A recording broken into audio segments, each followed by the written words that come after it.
1절 말씀을 보겠습니다. 이 바리새인들, 사두개인들이 와서 예수님을 시험하는 내용입니다.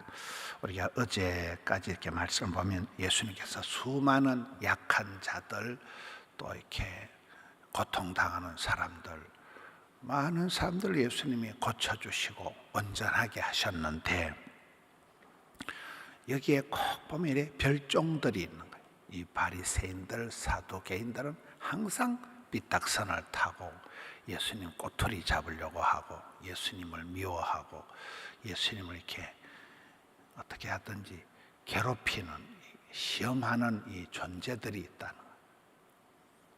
이런 세상에 100%는 없는 거잖아요. 항상 보면 이 파레토 법칙이라고 8대2가 있대요.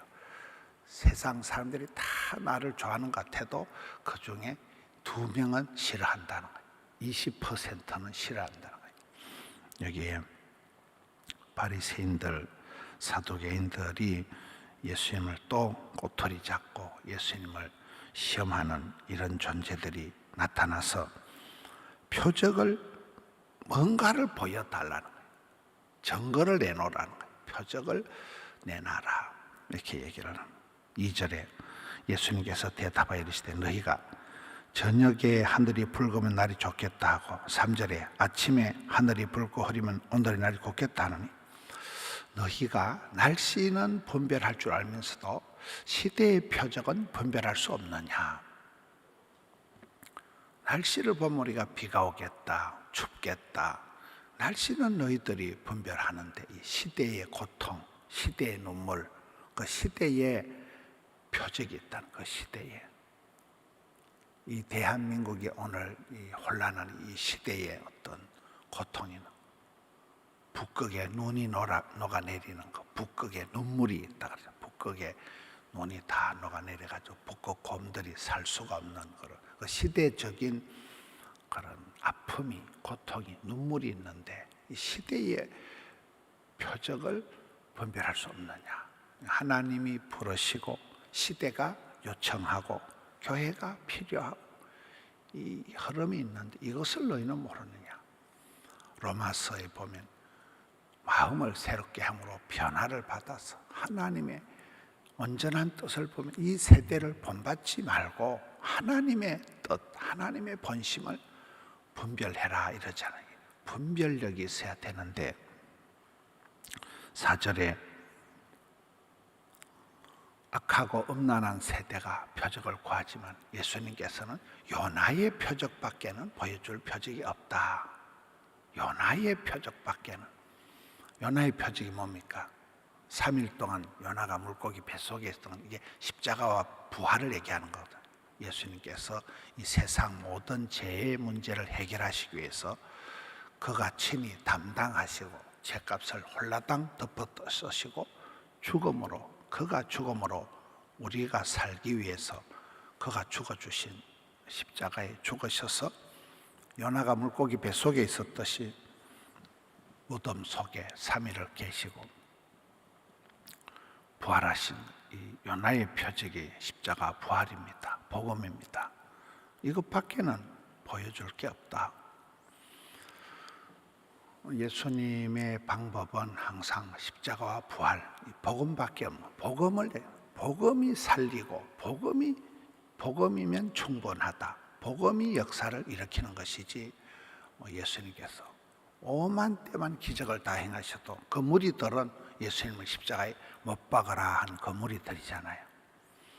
그렇게 요나의 표적밖에 보여줄 게 없다 하시고 그들을 떠나가시니라.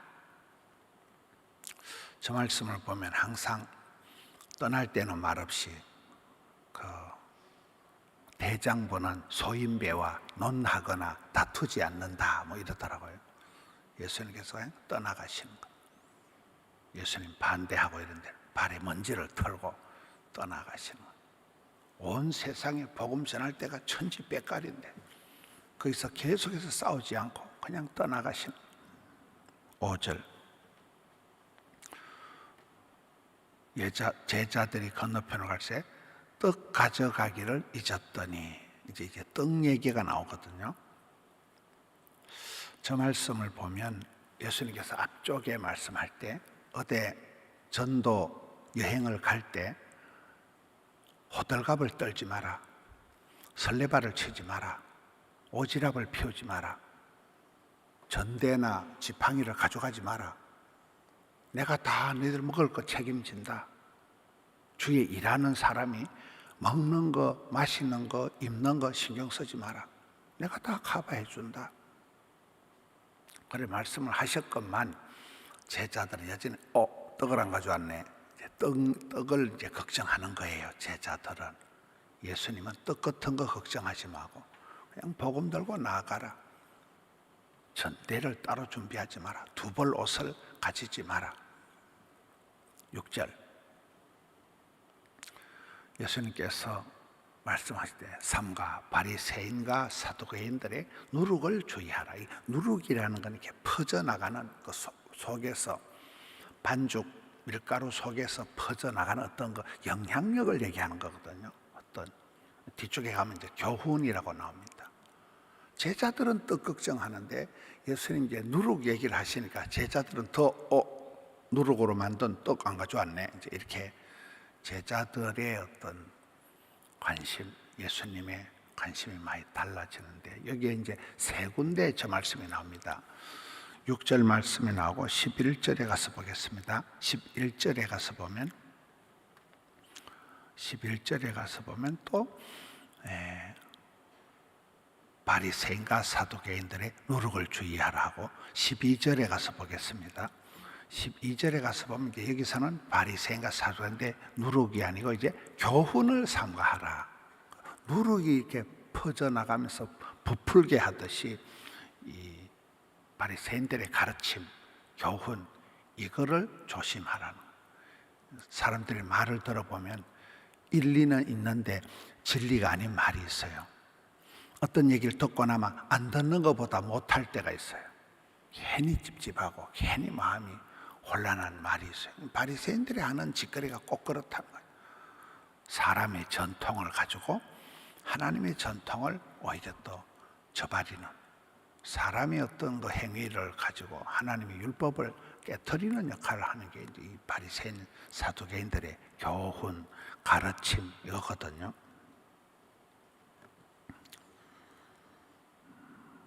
7절 보겠습니다. 7절에 제자들이 서로 야 우리가 떡을 가져오지 않았다. 떡을 안 가져왔네. 어쩌고. 8절에 예수께서 아시고 있으되 이 믿음이 적은 자들아, 믿음이 작은 자들아, 어찌 떡이 없으므로 서로 논의하느냐. 내 지금 떡 얘기하는 거 아니거든. 진리를 얘기하는 건데 너희는 자꾸 떡만 얘기하는 거야.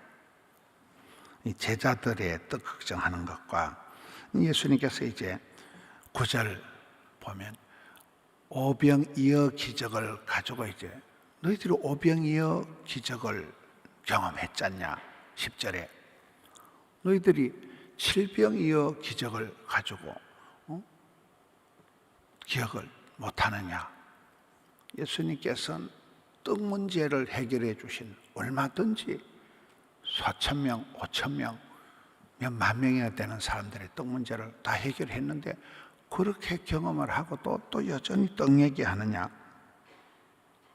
내가 떡 얘기하는 게 아니라는 거예요. 마지막 12절을 보겠습니다. 그제서야 제자들이 떡의 누룩이 아니고 바리새인 사도인들의 교훈을 삼가라고 말씀 줄을 깨달으니라. 예수님의 가르치심과 이 바리새인들의 가르침이 다르잖아요. 제자들도 여전히 그저 눈에 보이는 떡 얘기만, 누룩하고 떡하고만 걱정하는데 예수님은 그 누룩이 퍼지는, 부풀게 하는 전체 밀가루를 얘기하듯이 어떤 잘못된 가르침의 영향력을 얘기하는. 사람은 인풋이 된 대로 아웃풋이 되는 거예요.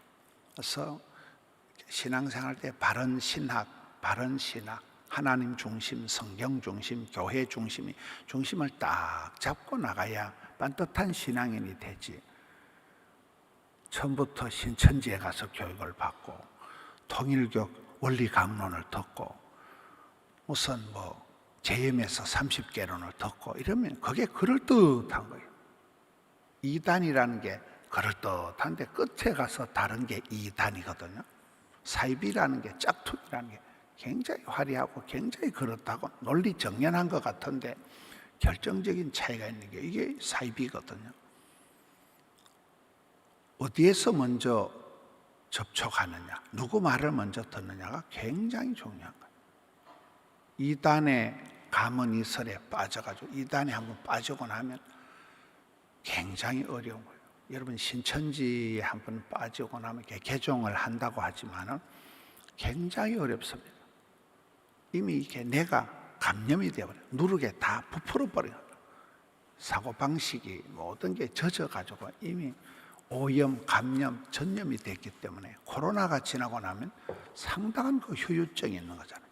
많은 사람들이 코로나 후유증 때문에 폐가 안 좋아지고 몸에 여러 가지 이상 현상이 나타나고 코로나 후유증이 굉장히 안 좋듯이 백신도 맞아야 된다, 맞지 말아야 된다 할 만큼 코로나 후유증이 있듯이 이게 이단들의 한번 이 바리새인들의 사두개인들의 누룩에 한번 이렇게 부풀어지고 나면 손이 우리말로 간이 부어버리는 거예요. 눈이 맛이 가버리는 거예요. 이런 것을 주의하라는 거예요, 너희들은. 여러분 여기에 왜 이렇게 사람들이 말씀을 깨닫지 못할까요? 말씀을 깨닫지 못하는 것은 이 바리새인 사두개인들처럼 닫힌 마음 때문에 그렇다.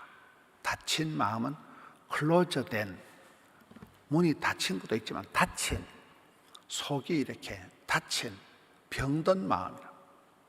이 바리새인들의 마음이 계속 예수님을 미워하고 예수님을 책잡으려고 하고 이 마음이 심보가 똑바로 될 수가 없는 거예요. 미워하고 시기하는 데선 아름다운 역사가 일어날 수가 없는 거예요. 도둑은 와서 빼앗고 죽이고 멸망시키는 게 목적인 거잖아요. 이게 닫힌 마음, 예수님을 미워하기만 하는 이런 사람들의 가르침을 통하여서 깨닫지를 못한다.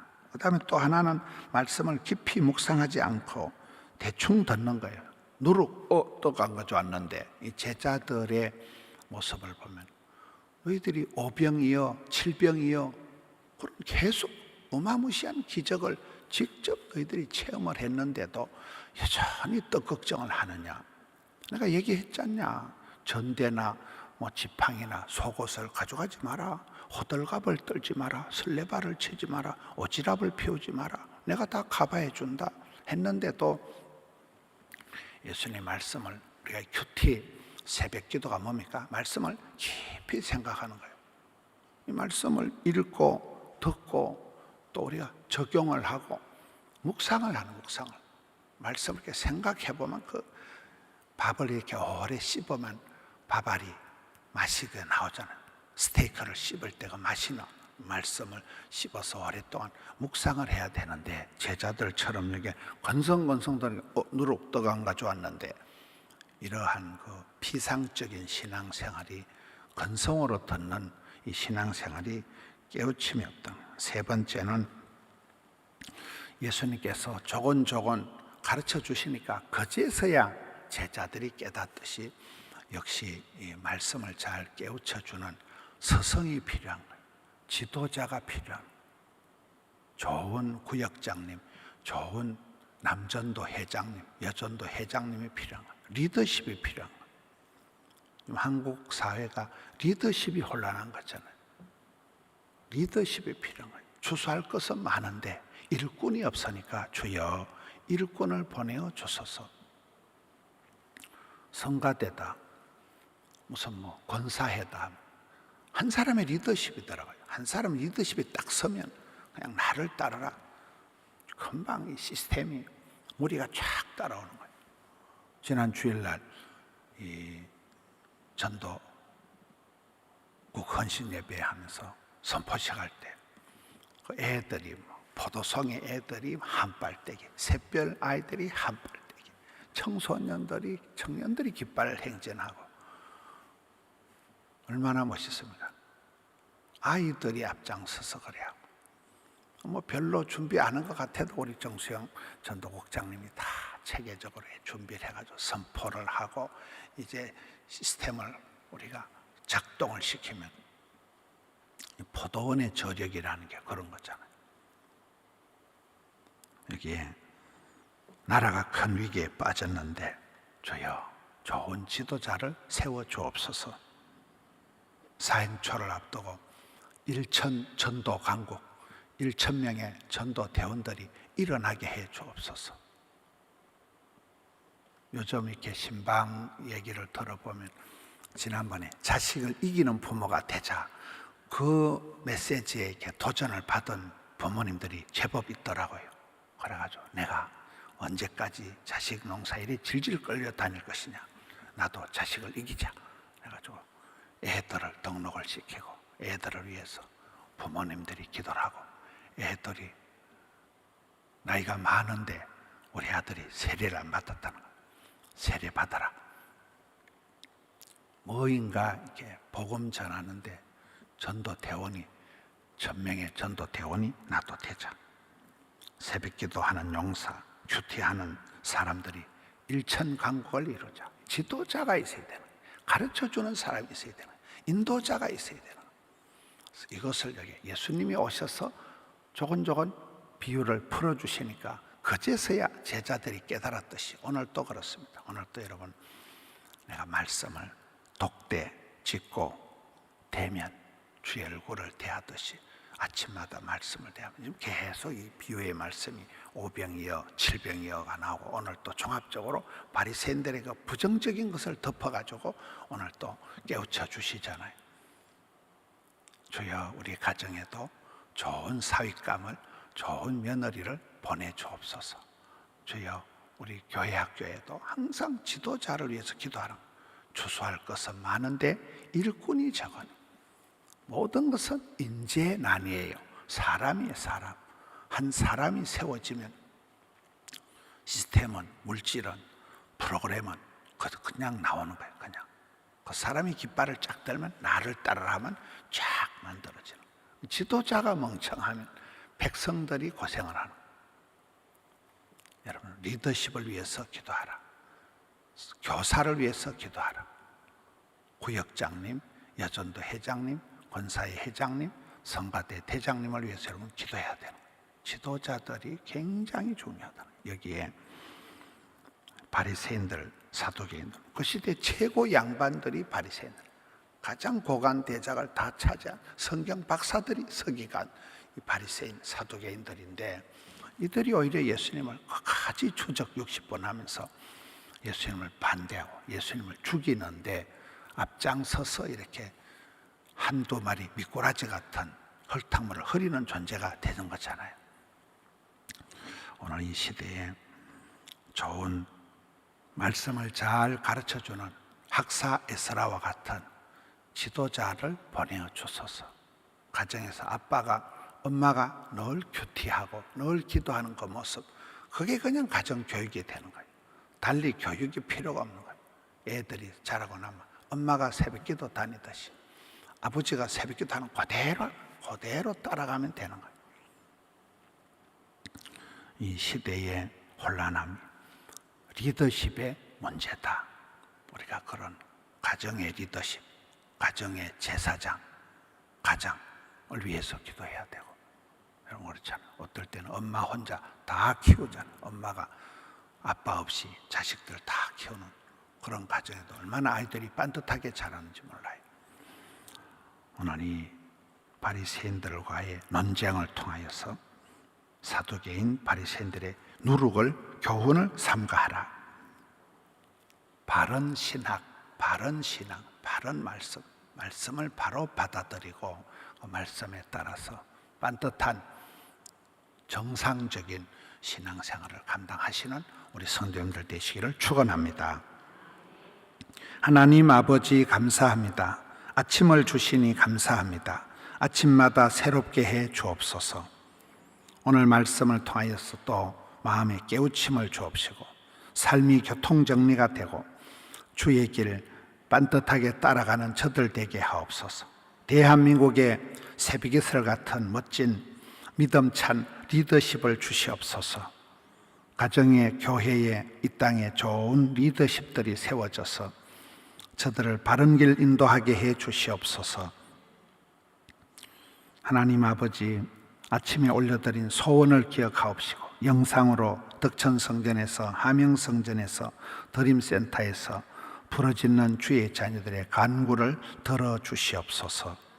올려드린 정성을 받아 주옵소서. 우리 구주 예수님 이름으로 기도하옵나이다. 아멘.